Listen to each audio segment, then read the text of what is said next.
स्वागत है आप सभी का Vijay Singh study group channel में। मैं विजय सिंह और फ्रेंड्स हम डिस्कशन कर रहे थे एनसीईआरटी के बारे में। ठीक है, 6th क्लास की जो एनसीईआरटी है सोशल साइंस की, सामाजिक एवं राजनीतिक जीवन, वो हम डिस्कस कर रहे थे और हमने 3 अध्याय इसके डिस्कस कर लिए थे। ठीक है, और आज हम जो अध्याय डिस्कस करेंगे वो है चौथा अध्याय, यानी लोकतांत्रिक सरकार के तत्वों की हम आज बात करने वाले हैं। ठीक है, और जितने भी व्यूअर्स इस वीडियो को देख रहे हैं उन सभी से मैं कह रहा हूँ कि मेरी जो है लक्ष्मीकांत की जो पॉलिटी यानी भारत की जो राज व्यवस्था है, इंडियन पॉलिटी, वो कंप्लीट मैं करवा रहा हूँ मेरे चैनल पर।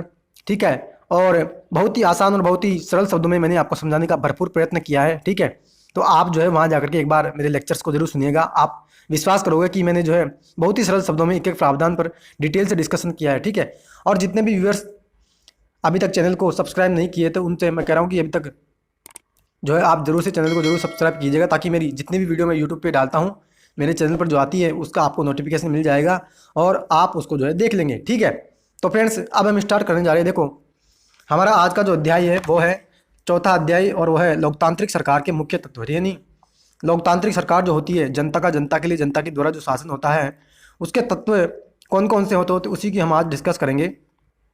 और हम इस अध्याय में क्या क्या पढ़ेंगे, देखो कह रहा है इस पाठ में आप लोकतांत्रिक सरकार के कामों को प्रभावित करने वाली कुछ मुख्य बातों के बारे में पढ़ेंगे। यानी लोकतांत्रिक सरकार के जो काम होते हैं, ठीक है, वो काम किस किस बातों से प्रभावित होते हैं, तो उन सभी की आज हम डिटेल से डिस्कशन करेंगे। इनमें लोगों की भागीदारी, समस्याओं का समाधान, समानता एवं न्याय के विचार शामिल है। यानी मित्रों, जो लोकतांत्रिक सरकार है उसी की यहाँ बात की जा रही है कि इसमें जो भागीदारी, लोगों की भागीदारी है, ठीक है, और समस्याओं का समाधान हो या समानता हो, जो सामाजिक, आर्थिक और जो राजनीतिक न्याय है, वे सभी विचार इसमें शामिल किए जाते हैं। आगे कहता है ये सभी लोकतांत्रिक व्यवस्था को सफल बनाते हैं। अगर लोकतांत्रिक व्यवस्था न हो तो क्या होता है और क्या होगा, आइए इसे जानने के लिए दक्षिण अफ्रीका में रहने वाली माया की कहानी पढ़ें। यानी मित्रों, इस अध्याय में हम इस बात की भी चर्चा करेंगे डिटेल से कि मान लीजिए लोकतांत्रिक व्यवस्था किसी देश में नहीं हो, ठीक है, या वहाँ पे राजतांत्रिक व्यवस्था हो, तो उस देश में क्या प्रभाव पड़ेगा। ठीक है, तो इसी को हम जानेंगे दक्षिण अफ्रीका की एक माया की कहानी के माध्यम से। ठीक है, तो फ्रेंड्स देखो, अब हम स्टार्ट करने जा रहे हैं। क्या कह रहा है, देखो दक्षिण अफ्रीका बता रहा है जो अफ्रीका महाद्वीप है, ठीक है, उसमें दक्षिण अफ्रीका जो है दक्षिण में जो देश है, ठीक है, और सबसे नीचे जो देश होता है दक्षिण अफ्रीका, वो अफ्रीका में है। ठीक है, तो कह रहा है, क्या कह रहा है, देखो सुनो, कह रहा है कि दक्षिण अफ्रीका एक ऐसा देश है जहाँ कई प्रजातियों के लोग रहते हैं, श्वेत, अश्वेत और जिनकी त्वचा का रंग सांवला है जैसे भारतीय। यानी मित्रों, दक्षिण अफ्रीका में गोरे लोग भी रहते हैं, काले भी रहते हैं, इसके अलावा जो सांवले रंग के जो लोग होते हैं वो भी रहते हैं जैसे भारत में रहते हैं। आगे कहता है, जोहान्सबर्ग में रहने वाली 11 वर्ष की दक्षिण अफ्रीकी लड़की माया नायडू एक दिन पुराने बक्सों की सफाई करने में अपनी माँ की मदद कर रही थी। यानी मित्रों, एक लड़की है माया, ठीक है, माया नायडू एक लड़की है और वो जो पुराने बक्सों की सफाई कर रही थी, उसकी माँ, ठीक है, तो उसकी माँ की वो सफाई, यानी उसकी माँ की वो मदद कर रही थी सफाई करने में, तो उसे एक रजिस्टर मिला।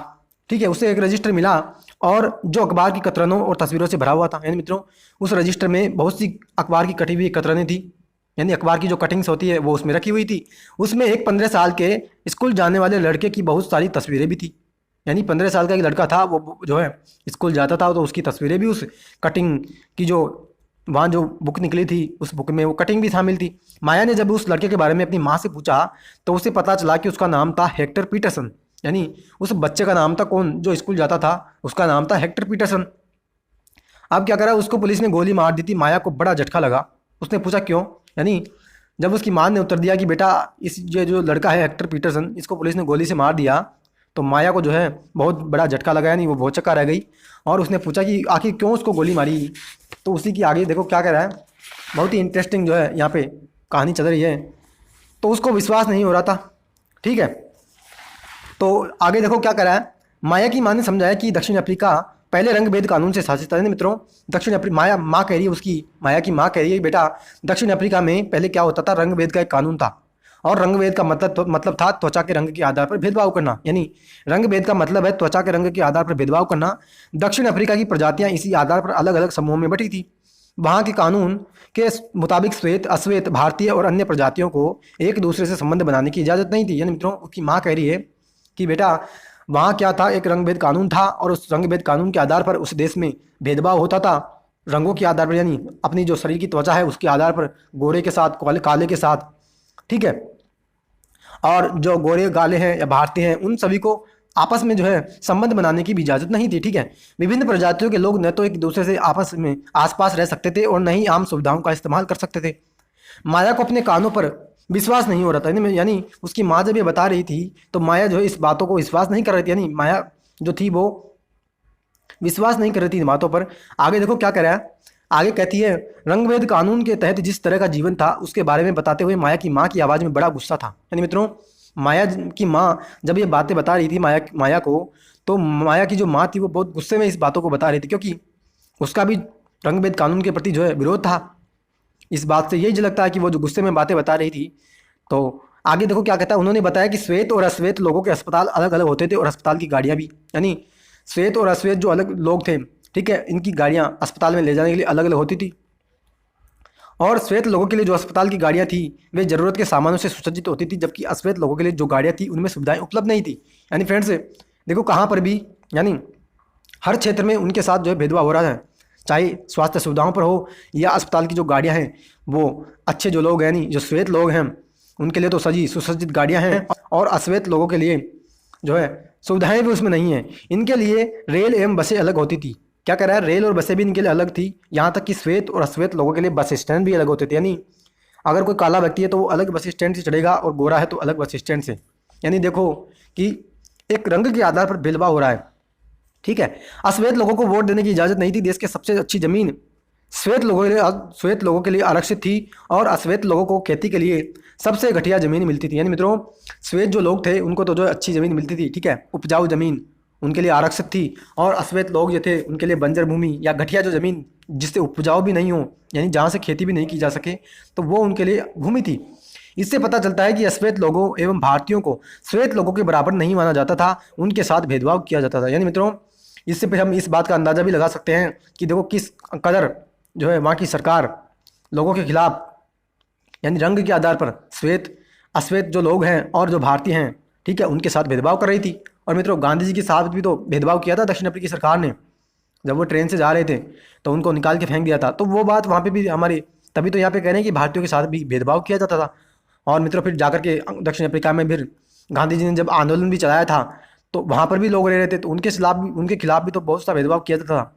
ठीक है, उन पर जो है कई पौंड का कर लगाया था। ठीक है, उनकी शादियाँ, यानी भारतीयों की जो शादियाँ थी, भारतीय जो लोग भारतीय संस्कृति के माध्यम से जो शादी करते थे उनको अवैध घोषित कर दिया जाता था। ठीक है, और ईसाई धर्म से जो शादी करता था, ईसाई रीति रिवाज से उनकी शादियों को जो है वैध यानी इलीगल माना जाता था। तो बहुत से जो है भेदभाव दक्षिणी अफ्रीकी सरकार ने भारतीयों के साथ भी किए थे। ठीक है, आगे देखो क्या करा है, दक्षिणी पश्चिमी हिस्से में एक शहर था सोवेटो, जहाँ सिर्फ अश्वेत लोग ही रहते थे। हेक्टर पीटरसन वही रहता था। यानी मित्रों, दक्षिण अफ्रीका का दक्षिण पश्चिमी क्षेत्र की बात कर रहा है कि वहाँ जो है अश्वेत लोग रहते थे, और हेक्टर पीटरसन जो था, जो कि एक अश्वेत था, वो भी वहीं रहता था। वहाँ के श्वेत लोग अफ्रीकांस भाषा बोलते थे। हेक्टर और स्कूल के अन्य विद्यार्थियों पर इस भाषा को सीखने के लिए जोर डाला जा रहा था। यानी मित्रों, हेक्टर पीटरसन और अन्य जो इसके स्कूल के विद्यार्थी थे वो उन पर दबाव बनाया जा रहा था कि भैया आप भी जो है अफ्रीकांस भाषा सीख लो। तथा आगे कह रहा है देखो, जबकि वे अपनी भाषा जुलू सीखना चाहते थे। यानी मित्रों, जो हेक्टर पीटरसन और जो उनके साथी थे वो भाषा सीखना चाहते थे, कौन सी, वो सीखना चाहते थे जुलू भाषा। ठीक है, हेक्टर अपने साथियों के साथ मिलकर अफ्रीकांस सीखने का विरोध कर रहा था, यानी उसने विरोध किया अफ्रीकांस भाषा सीखने का। दक्षिणी अफ्रीका की पुलिस ने विरोध करने वाले इन लोगों को बड़ी बेरहमी से पीटा और भीड़ पर गोलियां बरसाई। उनमें से एक गोली हेक्टर को लगी और वह मारा गया। 16 जून 1976 की यह घटना। यानी मित्रों, जो माँ उसकी बात बता रही थी कि बेटा इस जो हेक्टर पीटरसन है उसको पुलिस ने गोली से मार दिया था, तो वो बात आगे बता रहे हैं कि जब उसने विरोध किया किसका, कि अफ्रीकांस भाषा मैं नहीं सीखूंगा और मैं जुलू भाषा सीखूंगा, तो इसका जब विरोध किया तो पुलिस ने बेरहमी से पीटा, गोली बरसाई, गोली उसके लग गई एक और वो मर गया। ठीक है, आगे देखो क्या कर रहा है, आगे कह रहा है, अफ्रीकी राष्ट्रीय कांग्रेस और उनके जाने माने नेता नेल्सन मंडेला ने रंगभेद के खिलाफ बहुत लंबे समय तक संघर्ष किया था। मित्रों, शायद मैं आशा करता हूँ आपको भी ये बात पता होगी नेल्सन मंडेला के बारे में, कि मित्रों उन्होंने जो है 28 वर्ष तक, आप जो है दिमाग लगा सकते हो और सोचने पर मजबूर करता है, 28 साल यानी 2 वनवास हो गए 14-16 साल के, 28 साल तक उन्होंने जेल में, ठीक है, जेल के काल कोठरी में 28 वर्ष बिताए थे। और मित्रों, उन्होंने पूरी युवावस्था जो है अपनी जेल में बिता दी थी। ठीक है, तो आगे देखो क्या कह रहा है, अंततः 1994 में उन्हें सफलता मिली और दक्षिणी अफ्रीका एक लोकतांत्रिक देश बना। तब से सभी प्रजातियों के लोगों को बराबर माना जाने लगा। यानी मित्रों, इस व्यक्ति ने, जो नेल्सन मंडेला है, नेल्सन मंडेला, इसने बहुत बड़ा यानी अमूल्य, जिसकी कोई कल्पना नहीं की जा सकती, यानी वो अमूल्य योगदान दिया ना। तो एक व्यक्ति ने जो अमूल्य योगदान दिया ना, इतने लोगों को जो है उसने उबार दिया, यानी इतने लोगों को उबारा इन संकटों से और इन संघर्षों से, और ये जो भेदभाव किए जाते थे, तो उसकी जो है अतुलनीय प्रशंसनीय और अतुलनीय जो है वो प्रशंसनीय है। हम उसकी जो किसी से तुलना भी नहीं कर सकते। ठीक है, आगे देखो क्या करा है। अश्वेत लोग किस किस तरह से भेदभाव का सामना कर रहे थे, इसकी सूची बनाओ। ठीक है, हेक्टर और उसके साथी किस बात के लिए संघर्ष कर रहे थे, वो अपनी भाषा के लिए संघर्ष कर रहे थे। ठीक है, और जो भेदभाव किए जा रहे थे उनको जो है उनके साथ रंग के आधार पर किया जा रहा था। और भी जो कारण थे, क्या सभी लोगों के साथ बराबरी का व्यवहार होना जरूरी, बिल्कुल है, यानी सभी के साथ बराबरी का होना जरूरी होना चाहिए, क्योंकि समानता का अधिकार उनको मिला है। ठीक है, और सभी को समानता का अधिकार मिलना भी चाहिए मित्रों। ठीक है, आइए अब समझने की कोशिश करते हैं कि सरकार के लोकतांत्रिक होने का हमारे लिए क्या महत्व है। यानी मित्रों, क्या सरकार लोकतांत्रिक होनी चाहिए या कोई राजनीतिक सरकार होनी चाहिए, तो उसी का मतलब हम समझेंगे आगे। देखो क्या कह रहा है भागीदारी, यानी अब हम तत्वों की बात करेंगे। लोकतांत्रिक सरकार के जो तत्वों की हमने बात की थी ना, लोकतांत्रिक सरकार के जो मुख्य तत्वों की हम बात कर रहे थे, तो उस तत्वों की हम बात कर रहे हैं। देखो भागीदारी की पहली बात करता है, कह रहा है हमारे यहाँ नियमित रूप से चुनाव क्यों होते हैं। आपने पिछले पार्ट में पढ़ाई है कि लोकतांत्रिक में लोग निर्णय लेते हैं, यानी हमने पिछले के अध्याय में चर्चा की थी। ठीक है, जब मैंने आपको पढ़ाया कि लोकतांत्रिक सरकार के बारे में हमने चर्चा की पिछले अध्याय में, तो उसमें भी हमने चर्चा की थी कि जो लोग वोट करते हैं 18 साल से या 18 साल से अधिक उम्र के वोटिंग करते हैं। पहले मैंने आपको बताया था कि हमने हमारे देश में 21 साल आयु थी वोटिंग करने की, फिर उसको जो हमने कम किया जब 61वां संविधान संशोधन अधिनियम 1988 हम लेकर के आए, उसके माध्यम से हमने फिर 18 वर्ष कर दिया। ठीक है, तो हम जो है क्या करते हैं, लोकतंत्र में हमने वोटिंग का अधिकार दिया जनता को। और मैंने मित्रों आपको ये भी बात बताई थी कि पहले जो है केवल और केवल कुछ ही लोगों को वोटिंग का अधिकार था। ये तो हमने आगे जाकर जब हमारा देश आज़ाद हुआ तो आज़ादी के बाद हमने जो सभी लोगों को वोटिंग का राइट दिया। ठीक है, और देखो क्या करें आगे, चुनाव में वोट देकर भी अपनी प्रतिनिधि चुनते हैं। सही है, हम वोट देते हैं, हम अपना प्रतिनिधि चुनते हैं, और वो प्रतिनिधि जाकर के फिर जो है मुख्यमंत्री या प्रधानमंत्री का चुनाव करते हैं। ये प्रतिनिधि ही लोगों की तरफ से निर्णय लेते हैं। यह मानकर चला जाता है कि प्रतिनिधि निर्णय लेते वक्त लोगों की ज़रूरतों और मांगों को ध्यान में रखेंगे। यानी ये कह रहा है कि जो प्रतिनिधि हम चुन करके भेजेंगे वो प्रतिनिधि हमारी अपेक्षाओं पर खरा उतरेंगे और वो निर्णय ऐसे लेंगे कि हमारी मांगों को ध्यान में रख करेंगे। कुछ अखबार देखिए, उनमें दी गई चुनाव की खबरों पर चर्चा करो। एक निर्धारित समय के बाद चुनाव होते रहना की क्या ज़रूरत है। मित्रों, एक निर्धारित समय के बाद क्यों चुनाव होने चाहिए भाई? अगर लोकतांत्रिक सरकार है तो जरूरी ही है चुनाव होने चाहिए, तभी तो, नहीं तो फिर देश में जो है यानी सत्ता जो है रिक्त हो जाएगी। आगे देखो क्या कर रहा है, सभी सरकारों को एक निश्चित समय के लिए चुना जाता है। भारत में यह अवधि 5 वर्ष की है। एक बार चुने जाने के बाद सरकार 5 वर्ष तक सत्ता में रहती है। बिल्कुल सही है, 5 वर्ष का हमारे देश में सत्ता का कार्यकाल होता है। सरकार का फिर से सत्ता में बने रहना तभी संभव है जब लोग बार बार उसे चुने। चुनाव का समय लोगों के लिए वह घड़ी है जब वे लोकतंत्र में अपनी ताकत को महसूस करते हैं। इस तरह से नियमित चुनाव होने से लोगों का सरकार पर नियंत्रण बना रहता है। मित्रों, ये कह रहा है कि नियमित अगर चुनाव होते रहें तो क्या होता है कि लोगों का जो सरकार पर नियंत्रण रहता है वो बना रहता है। भागीदारी के अन्य तरीकों की अब हम चर्चा करें तो क्या करा है, चुनाव 5 वर्ष में एक बार होते हैं। वोट देने के अलावा लोकतांत्रिक सरकार के निर्णयों और नीतियों में लोगों के भाग लेने के और भी कई तरीके हैं। मित्रों क्या कह रहा है, 5 साल में एक बार चुनाव होते हैं। सही है, और वोट देने के अलावा भी जो है कई ऐसे माध्यम हैं जिससे हम लोकतांत्रिक सरकार के निर्णय को, यानी लोकतांत्रिक सरकार जो है निर्णय लेती है और नीतियाँ बनाती है। आगे देखो क्या कह रहा है कि लोग सरकार के कार्यों में रुचि लेकर के उसकी आलोचना करके भी अपनी भागीदारी निभाते हैं। यानी मित्रों, जरूरी नहीं कि वोटिंग ही करें, सरकार की जो उचित आलोचना होती है, ठीक है, तो उसके माध्यम से भी वो जो है अपनी भागीदारी निभाते हैं लोकतंत्र में। और आगे कहता है, देखो अगस्त 2005 में जब एक खास सरकार ने बिजली का किराया बढ़ा दिया तो लोगों ने अपना विरोध बहुत ही तीखे रूप में व्यक्त किया। लोगों ने जुलूस निकाले, हस्ताक्षर अभियान चलाए। सरकार ने अपने निर्णय के बचाव में तर्क दिए, लोगों को समझाने की कोशिश की, लेकिन अंततः उसे लोगों की मांग माननी पड़ी और बिजली की बढ़ाए गए दामों को घटाना पड़ा। सरकार को अपना निर्णय बदलना पड़ा क्योंकि वह आम जनता के प्रति जिम्मेदार है। यानी मित्रों क्या हुआ, 2005 में सरकार ने जो किराया बढ़ा दिया, जब फिर लोगों ने उसका विरोध किया तो सरकार को जो है घुटने टेकने पड़े और जो उसने फिर क्या किया, जो दाम बढ़ाया था वो उसको कम करना पड़ा क्योंकि जनता ने उसको चुनकर भेजा है। और अगर वो नहीं कम करती तो फिर अगले चुनाव में जनता जो उसका हिसाब लेती, ठीक है, किसी अन्य पार्टी को सत्ता में लाती फिर वो।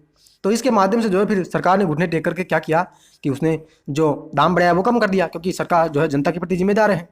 ठीक है, आगे देखो क्या करा है, आगे देखो कह रहा है ऐसे कई तरीके हैं जिनके द्वारा लोग अपनी राय व्यक्त कर सकते हैं और सरकार को ये समझा सकते हैं कि उसे क्या कार्रवाई करनी चाहिए। यानी मित्रों बहुत सी ऐसे तरीके हैं कि जिसके माध्यम से हम सरकार को ये कह सकते हैं कि भैया आपकी जो है क्या, यानी आपकी क्या जिम्मेदारी है, आपको क्या कार्रवाई करनी है। इन तरीकों में जय धरने हैं, जुलूस है, हड़ताल है, हस्ताक्षर अभियान है।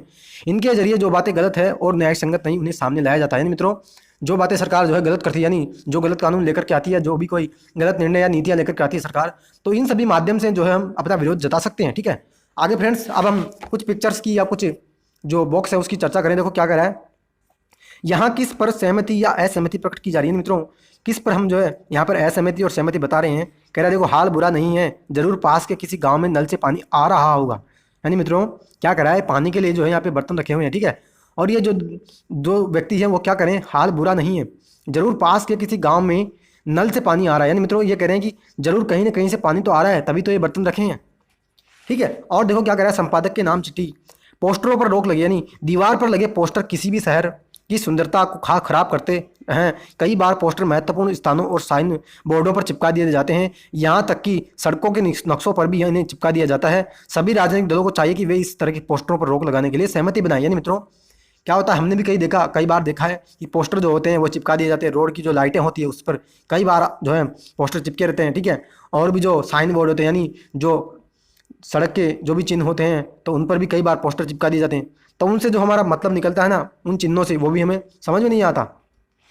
आगे देखो क्या कह रहा है, कार्रवाई की बात की जाती है कि यह चिंता का विषय कि भारत में बाघों की संख्या में लगातार गिरावट आ रही है। जंगल चोर उनका शिकार करके उन्हें मार रहे हैं। वह यह काम वे उनकी खाल पाने के लिए कर रहे हैं। सरकार ने इस मुद्दे को पूरी गंभीरतापूर्वक नहीं लिया। सरकार को इन पर जल्द से जल्द कार्रवाई करनी चाहिए। जंगल चोरों को गिरफ्तार करना चाहिए और बाघों की सुरक्षा के लिए बनाए गए कानूनों को लागू करना चाहिए। यदि ऐसा नहीं हुआ तो आने वाले इस 10 सालों में बाघ विलुप्त प्राणी हो जाएगा। यानी मित्रों सोहन पाल जी हैं गुवाहाटी से और वो असम के, और कह रहे हैं कि भैया जो है सरकार को क्या करना चाहिए कि जो बाघ हमारे देश में घट रहे हैं ना, तो उस बाघों को घटने के लिए हमें जो कोई कार्रवाई करनी चाहिए। जो बाघों की जो चोरी करते हैं अपनी उनकी जो चमड़ी के लिए, ठीक है, तो उनको जो गिरफ्तार करना चाहिए। और मित्रों सरकार ने फिर आगे जा करके जो है बहुत से निर्णय भी लिए। यानी सरकार ने प्रोजेक्ट टाइगर चलाया 1973 में। इसके अलावा जो है पर्यावरण वन और जलवायु परिवर्तन मंत्रालय जो है उसके द्वारा जो है बहुत सी योजनाएं चलाई जा रही है। ठीक है, तो उनके माध्यम से सरकार ने फिर जो है आवश्यक कार्रवाई भी की है। आगे देखो क्या करा है, आगे हम चर्चा करें। देखो क्या करा है, कह रहा है अखबार, पत्रिकाएं और टेलीविजन भी जनता से जुड़े मुद्दों और सरकार की जिम्मेदारियों पर चर्चा करने में महत्वपूर्ण भूमिका निभाते हैं। यानी मित्रों क्या करा है कि अखबार होते हैं, पत्रिकाएं होती है, टेलीविजन जो होते हैं, वो भी क्या करते हैं, सरकार की जवाबदेही सुनिश्चित करते हैं। और मित्रों मैंने आपको पहले भी बताया था पिछले लेक्चर में कि हमने जो है मीडिया को चौथा स्तंभ घोषित कर रखा है लोकतंत्र का, क्योंकि वो क्या करता है, जो भी सरकार की नीतियां होती है या सरकार गलत काम करती है तो उनको जो है जनता के समक्ष लाने का काम करता है। ठीक है, जनता की जवाबदेही सुनिश्चित कराता है मीडिया। आगे देखो कह रहा है जहां यह सच है कि लोकतंत्र लोगों को भागीदारी का मौका देता है, वहीं यह भी सच है सभी वर्ग के लोगों को यह मौका नहीं मिल पाता। यानी मित्रों लोकतंत्र में बेशक हम जानते हैं कि सभी को जो है समानता के अवसर मिलते हैं। ठीक है, लोकतांत्रिक गणराज्य की वहाँ स्थापना की जाती है, लेकिन वहाँ जो है हम इस बात से भी इनकार नहीं कर सकते कि हाँ वहाँ असमानताएं भी होती है, वहाँ भेदभाव भी किया जाता है। ठीक है, और सभी को अधिकार भी नहीं मिलते, ये भी होता है वहाँ पे। यानी दोनों ही बातें हैं। लोगों के लिए भागीदारी का एक अन्य तरीका यह भी है कि वे आंदोलन करें जो सरकार और उसके काम करने के तौर तरीकों को चुनौती दे। दलित, आदिवासी, अल्पसंख्यकों, महिलाओं और अन्य लोगों की भागीदारी अक्सर इन आंदोलनों के जरिए ही हो पाती है। यानी मित्रों क्या करा है, ये अगर मान लीजिए हमारी भागीदारी नहीं है सरकार में या अन्य किसी काम में, तो हम क्या करेंगे, फिर जो है आंदोलन करेंगे। और अल्पसंख्यक जो आदिवासी हैं, दलित जातियाँ हैं, इन्होंने जो आंदोलन करके ही अपनी भागीदारी सुनिश्चित की है। और जितने भी इनको अधिकार मिले वो इन्होंने आंदोलन करके ही प्राप्त किए हैं। ठीक है, तो यहाँ पे एक पिक्चर भी दिखाई जा रही है कि ये जो महिलाएं हैं वो आंदोलन कर रही है। आगे देखो क्या करा है, अगर देश के लोग सजग हैं और इस बारे में रुचि लेते हैं कि देश कैसे चलाया जाता है, तो उस देश की सरकार का लोकतांत्रिक स्वरूप और भी मजबूत होता है। मित्रों क्या करा, अगर मान लीजिए देश के जो लोग हैं वो सजग हैं, राजनीतिक जो है उनमें यानी राजनीतिक उनमें चेतना है। ठीक है, वो जो है जानते हैं अपने अधिकारों के बारे में। ठीक है, तो अगर उनमें जो है ये सजगता है ना, तो फिर जो देश है ना, वो जिस देश में वहाँ के लोग जो रहते हैं उनको जो है बहुत ही अच्छी सुविधाएं मिलेगी। ठीक है, और लोकतांत्रिक स्वरूप वहाँ सरकार का और भी निखर करके आएगा। नहीं, मजबूत वहाँ का लोकतंत्र होगा, सभी की वहाँ फिर भागीदारी भी सुनिश्चित होती है। अगली बार अगर हमें शहर, कस्बे या गांव की गली से कोई जुलूस गुजरते हुए दिखे तो हम एक क्षण रुककर पता करेंगे कि जुलूस किस लिए निकाला गया है। मित्रों अगर कह रहा है कि अगर मान लीजिए कहीं आप ऐसा देखो कि जुलूस निकल रहा है तो आप जो है कुछ क्षण वहाँ रुकना और यह जरूर देखना कि यह जुलूस जो है वो क्यों निकाल रहे हैं, ठीक है, उसमें भाग लेने वाले कौन हैं और वह किस मुद्दे पर प्रदर्शन कर रहे हैं। इससे हमें यह समझने में मदद मिलेगी कि हमारी सरकार कैसे काम करती है। यानी मित्रों, इन सभी बातों से हमें यह देखने को मिलेगा कि हमने क्यों आंदोलन किया है, ठीक है, क्या हम चाहते हैं, क्या कौन से हमारे अधिकार जो है छिने हैं, इसलिए हम जो है आंदोलन कर रहे हैं, ठीक है, हमारे लिए राजनीतिक चेतना बहुत ज़रूरी है। तो इसके माध्यम से हम जो है जवाबदेही सरकार की सुनिश्चित करते हैं और जो है हम जो है फिर अधिकारों को भी प्राप्त करते हैं अपने अन्य माध्यमों के माध्यम से।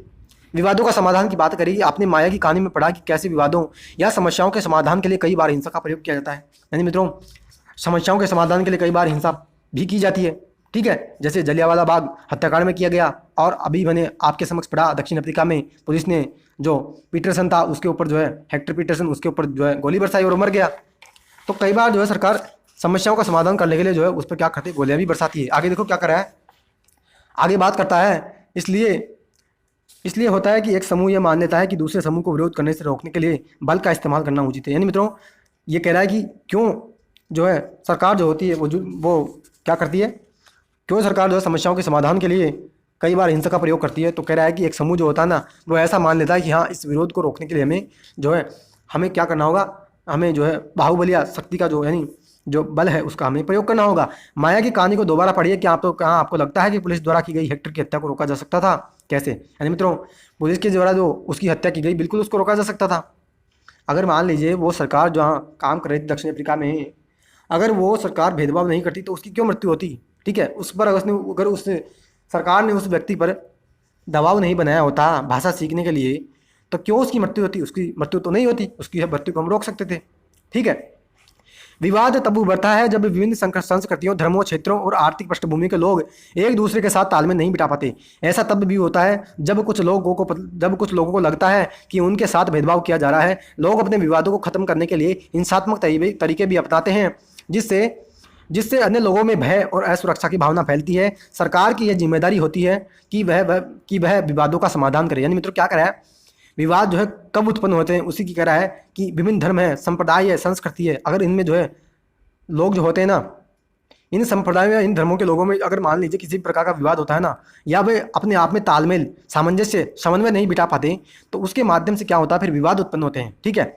और फिर कुछ लोगों को क्या लगता है कि हमारे साथ भेदभाव किया जा रहा है, ठीक है, और फिर हम विवाद को खत्म करने के लिए हम जो हिंसात्मक तरीके अपनाएंगे। और लोग फिर सोचते हैं, कई बार ऐसा भी होता है कि जो अल्पसंख्यक है, क्या कहते हैं कि बहुसंख्यकों के द्वारा हमारे ऊपर भेदभाव, यानी बहुसंख्यकों के द्वारा हमारे ऊपर जो है हिंसा की जा रही है, यानी हमारे जो अधिकार है वो दब रहे हैं बहुसंख्यकों के नीचे, ठीक है। तो फिर सरकार की यह जिम्मेदारी होती है कि वो विवादों का समाधान करना चाहिए उसको। आगे देखो क्या कह रहा है, आइए अपने समाज के कुछ विवादों के बारे में पढ़ें और समझें कि सरकार इनके समाधान में क्या भूमिका निभाती है। कह रहा है, धार्मिक जुलूस और उत्सव कई बार समस्या का कारण बनते हैं, सही है।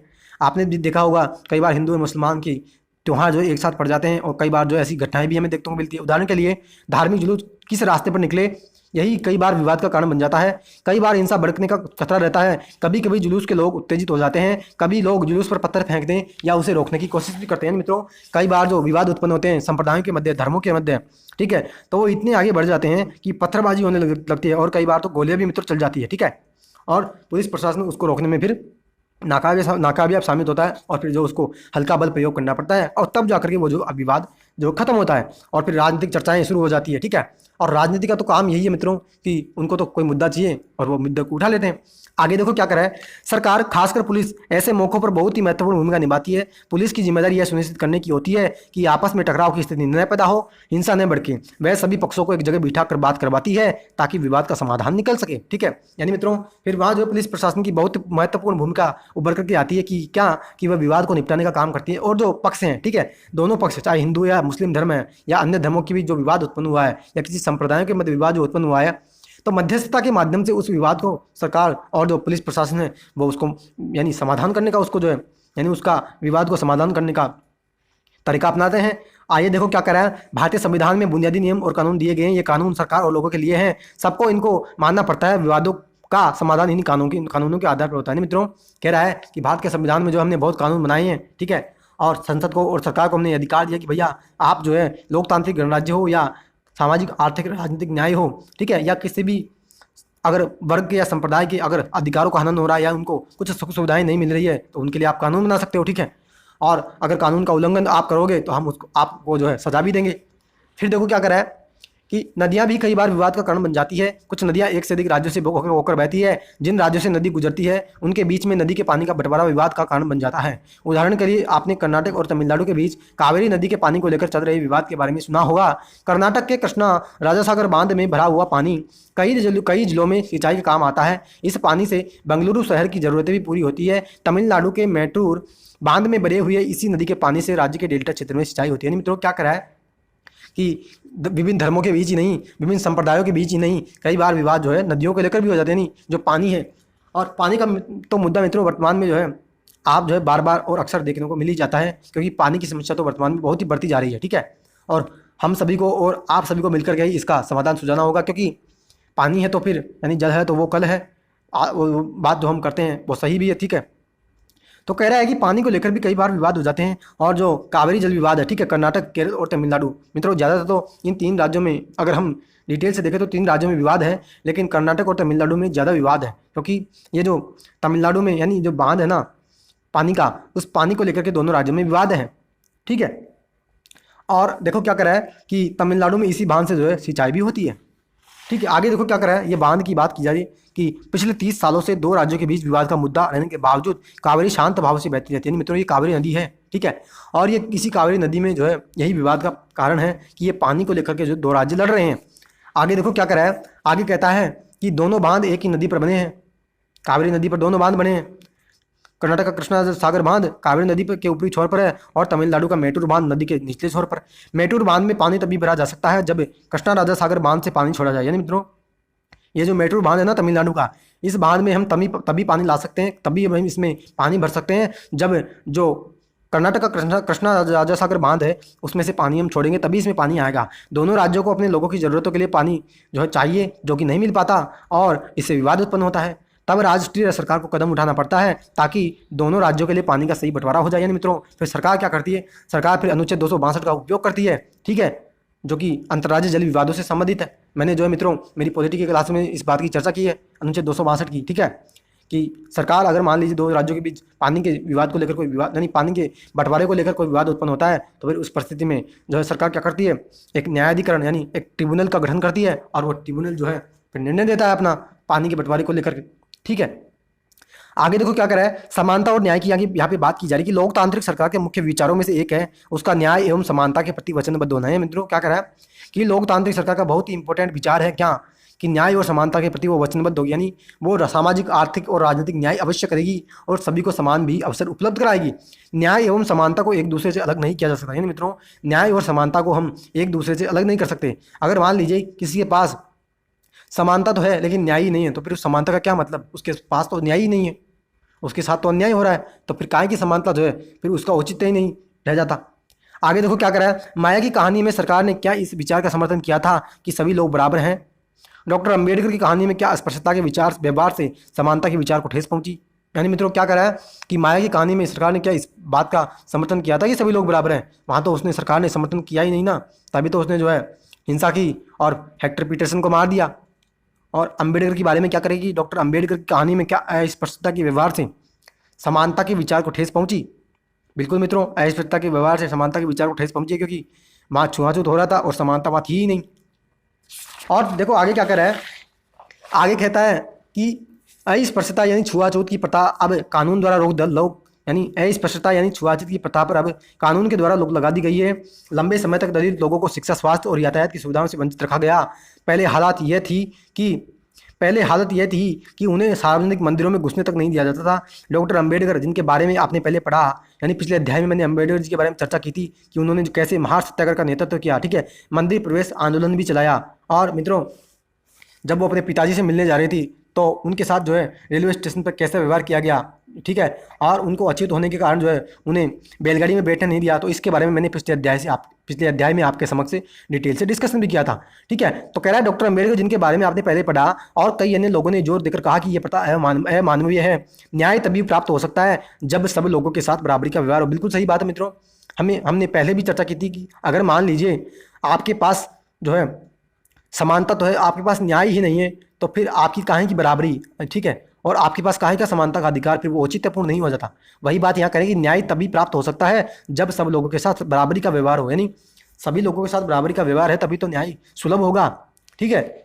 और आगे देखो क्या करा है, सरकार भी समानता और न्याय की जरूरत को पहचानती है और उन समूहों के लिए विशेष प्रावधान करती है जो समाज में अभी भी बराबर नहीं माने जा रहे। यानी मित्रों, सरकार ने भी फिर आगे जाकर के बहुत से कानून बनाए हैं कि जो सरकार यानी जो समाज में जिनको बराबर का दर्जा नहीं है, ठीक है, तो उनको भी बराबर लाने के लिए सरकार ने बहुत से कानून बनाए। यानी ट्रांसजेंडर मान लीजिए, आज के समय में ट्रांसजेंडरों को सरकार ने जो है कानून बना करके बराबर का हक दिया, उनके साथ आप जो है किसी भी माध्यम से भेदभाव नहीं कर सकते अब, ठीक है। और भी जो यानी कि छुआछूत का ही हम ले लें तो अनुच्छेद 17 में छुआछूत की हमने बात, अनुच्छेद 17 में हमने छुआछूत की बात करते हैं जिसमें छुआछूत का अंत सरकार ने किया है, ठीक है। आगे देखो क्या करा है, इसका मतलब है कि देखो क्या करा है, सरकार भी समानता और न्याय की जरूरत को पहचानती है और उन समूहों के लिए विशेष प्रावधान करती है जो समाज में अब भी बराबर नहीं माने जा रहे। जैसे हमारे समाज में ये आम प्रवृत्ति की लोग लड़कों की देखभाल लड़की से ज़्यादा करते हैं। इसका मतलब है कि समाज लड़कियों को उतना महत्व नहीं देता जितना लड़कों को देता है। यानी मित्रों क्या कह रहा है कि समाज में जो है आज भी